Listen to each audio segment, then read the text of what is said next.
கிறிஸ்துவுக்குள் அன்பான கர்த்தருடைய பிள்ளைகளே, இன்றைய வேத வசனமும் ஜெபமும் லூக்கா எழுதின சுவிசேஷம் 12ஆம் அதிகாரம் 51ஆம் வசனம்.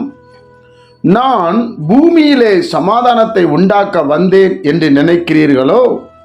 அப்படி என்று கேள்விக்குறி.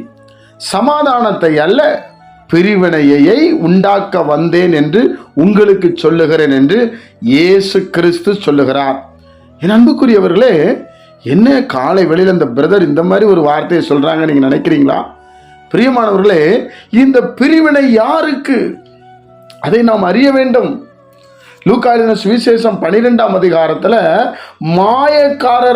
மாயமாகிய பரிசேயருடைய புளித்த மாவை குறித்து எச்சரிக்கையா இருங்கள் என்று சொல்லி இயேசு ஆரம்பிக்கிறார். அப்போ தேவனுடைய பிள்ளைகளே, இந்த உலகத்துல நமக்கு நிறைய ஆசீர்வாதங்களை கொடுத்திருக்கிறார். ஆசீர்வாதத்தை கொடுப்பதற்கு முன்பாக நாம் ஆண்டவருக்கு அதை கொடுத்து விடுவோம், இதை கொடுத்து விடுவோம் என்றெல்லாம் நாம் பொருத்தனைகளை செய்வோம். நாம் வளர்ந்து வரும்போது நாம் மறந்து விடுவோம். உதாரணத்துக்கு, ஒரு பிள்ளையை ஊழியத்திற்கு கொடுப்போம் என்று சொல்லுவோம்.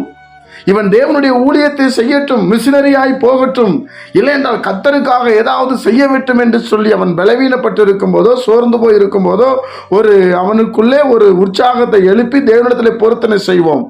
அதே பிள்ளை டாக்டராவோ இன்ஜினியராவோ நல்லா படிச்சு கோடிக்கணக்கில் லட்சக்கணக்கில் சம்பாதிக்கும் போது நாம் ஆண்டவருக்கு ஒரு 2 சர்ச்சை கட்டி கொடுத்தா போதும், ஆண்டவருடைய ஊழியக்காரங்களை தாங்கினா போதும் என்று சொல்லுகிறோம். பாருங்க, இங்கே பிரிவினை வரும்.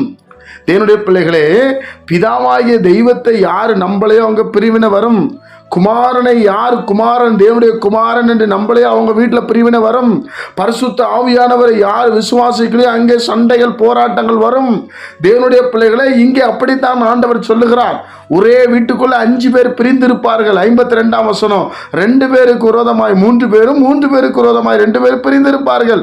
ஒருவர்கள் சொல்லுவார்கள் வீட்டிலே ஜெபம் வைக்கலாம்னு சொல்லுவாங்க. இன்னொருவர் சொல்லுவாங்க ஜெபமே வேண்டாம், நமக்கு என்ன நடந்துச்சுன்னு சொல்லுவாங்க. தகப்பனுக்கு விரோதமாய் மகனும், மகனுக்கு விரோதமாய் தகப்பனும், மருமகளுக்கு விரோதமாய் மாமியும், மாமிக்கு விரோதமாய் மருமகளும் எழும்புவார்கள் என்று 53ஆம் வசனம் சொல்லுகிறது.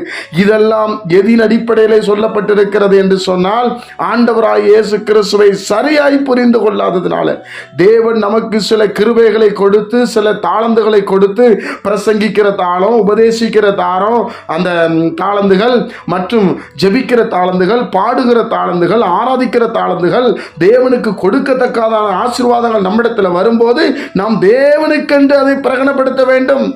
ஏனென்றால் தேவன் தான் நமக்கு உயிரை கொடுத்திருக்கிறார். எனக்கு எல்லாம் பரிபூர்ணமாக இருக்கிறது, பிள்ளைகளுக்கு ஒரு 5-6 வீடு வாங்கி வச்சுட்டேன், கார் வாங்கி வச்சுட்டேன், 10 தலைமுறைக்கு சொத்து சேர்த்து வைத்து விட்டேன் என்று சொன்னால், வேத புஸ்தகத்தின்படி அங்கே தேவன் பிரிவினையை கொண்டு வருவார். என்னுடைய பிள்ளைகளே, அப்போ ரொம்ப கவனமாய் இந்த வேதத்தை படித்து, அதனாலதான் அப்போஸ்தலர் நாட்களிலே சொத்துக்களை விற்று பாதப்படியிலே வைத்தார்கள். சொத்து ஒரு மனிதனை காப்பாற்றாது, ஆசீர்வாதம் ஒரு மனிதனை காப்பாற்றாது. நீங்கள் மனசுல நினைக்கலாம், அது உங்களை பரலோகராஜ்யம் கொண்டு போகாது. தேவனுடைய பிள்ளைகளே, இதுக்கு தான் ஆண்டவர் சொல்லுகிறார், பிரிவினை உண்டாக்க வந்தேன். யாருக்கு சமாதானத்தை கொடுப்பாரு?